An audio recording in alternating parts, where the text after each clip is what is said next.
ये हम गंदम शम उगाई हुई है। ये गेट का क्या मकसद लाला जी? ये गेट का है, जब फैमिली ठहरी होती है तो गेट को बंद कर देते हैं ताकि आम लोग इधर उधर ही मर्दान खाने तक रहें, आगे ना आए। ये गाड़ी बड़ी शानदार है।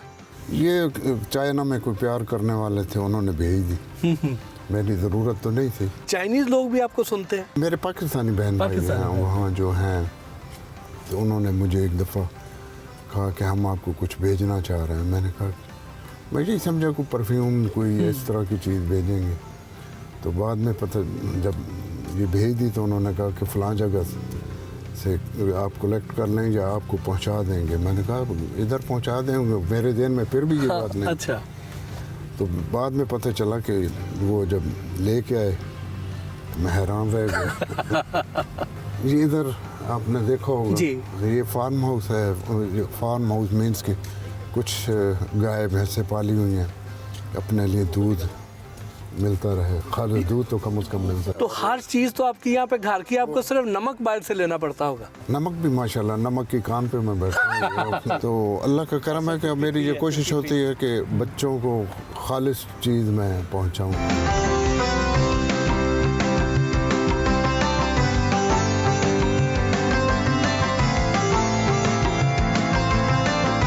यहाँ तो हमें दो दो लाला नजर आ रहे हैं, इधर भी लाला उधर भी लाला।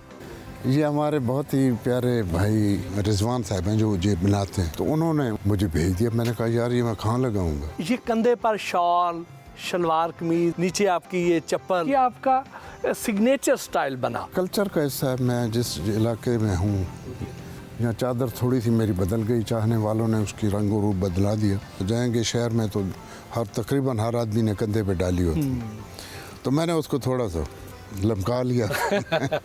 आप तो ईसा खेल से निकल गए, लेकिन ईसा खेल आपके अंदर से नहीं निकला। उसकी इज्जत और तकरीम मुझे उतनी है जितनी मैं अपनी माँ की करता हूँ, तो ये मेरे अंदर से नहीं निकल सकता और मेरी दुआ है कि कभी ना निकले।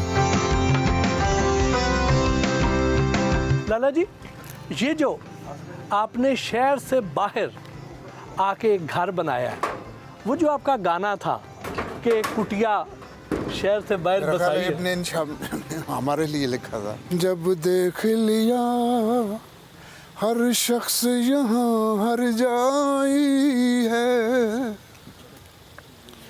फिर शहर से दूर एक कुटिया हमने बनाई है, और उस कुटिया के माथे पर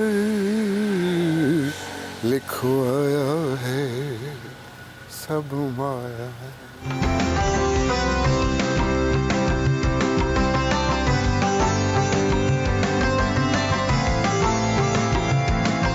वो उस दिन आखिरी वाकया क्या ऐसा हुआ था कि जिस दिन आपने फैसला कर लिया कि आज मैंने घर छोड़ देना? सर्दियों दिसंबर की यख बस्ता रात थी, तो हम मर्दान खाना चूँकि हमारे यहाँ जनान खाना से या ओरिजिनल जो घर होता है जिसमें वालिदैन या बहन भाई रहते हैं उससे खासा दूर होता है। वो आवाज़ नहीं जाती थी मेरे बाप तक, मेरे अबू हुजूर तक, कि वो सुन के बाहर आएँ और हमें लानत मुलामत करें। लेकिन एक दिन ऐसे इत्तेफाक से हुआ कि मेरी माँ इंडिकेट करना भूल गई। इंडिकेट वो किस तरह करती थी, एक लंबी सी तार उसने अपने कमरे में लगाई हुई थी और एक बल्ब उस कमरे में जहाँ बैठ के हम गाया करते थे। अच्छा।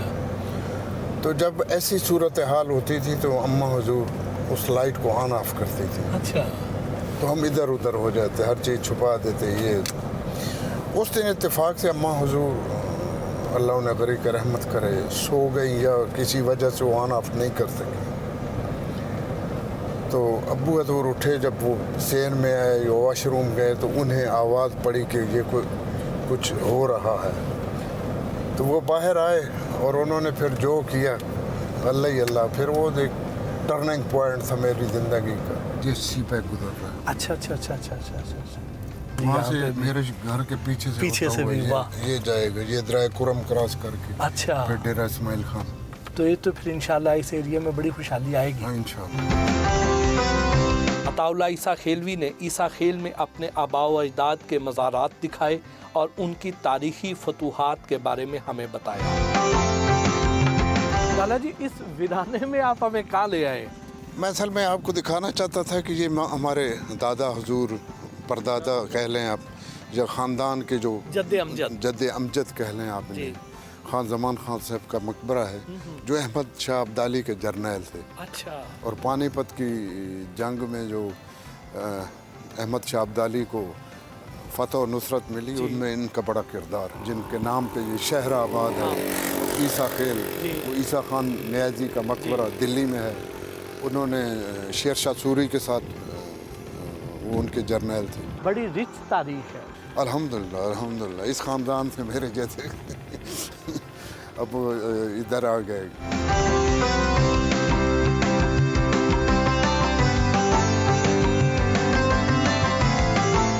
पहला हिट गाना कौन सा था?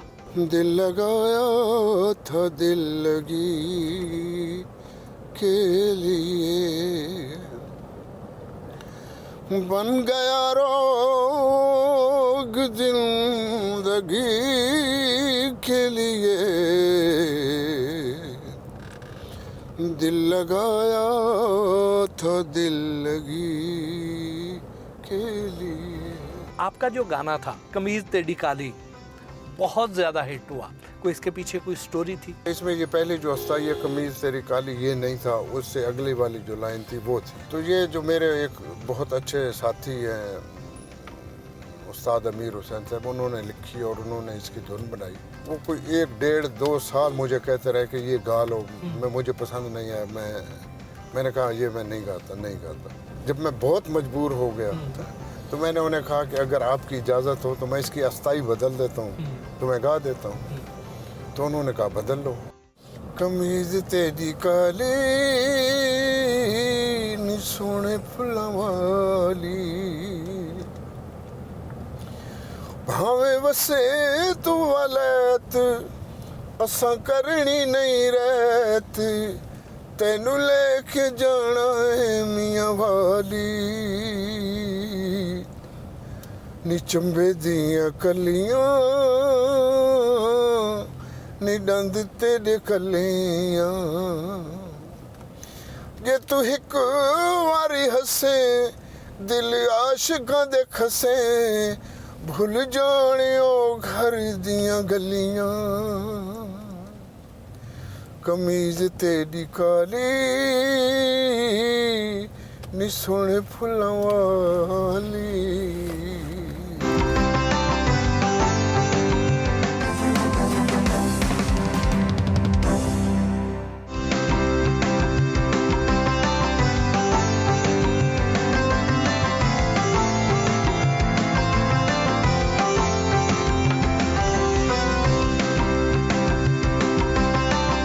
कश्ती में दरियाए सिंध की सैर के दौरान जवानी की यादें ताज़ा की और गाने सुनाए।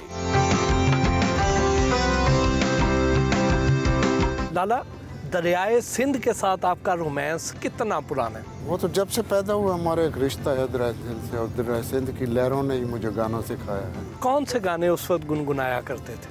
उस वक्त तो गाने थे, मुकेश को मैं बहुत गाता था, मैं उसे अपना रूहानी उस्ताद समझता हूँ। उस वक्त जो मशहूर गाने होते हैं, अनैत हुसैन भट्टी के गाने थे, शौकत अली के क्यों दूर दूर रहंदे हो हजूर मेरे कोलों, इस तरह के बहुत सारे गाने थे। दिल के मामलात से अनजान तो न था, इस घर का फर्द था कोई मेहमान तो न था,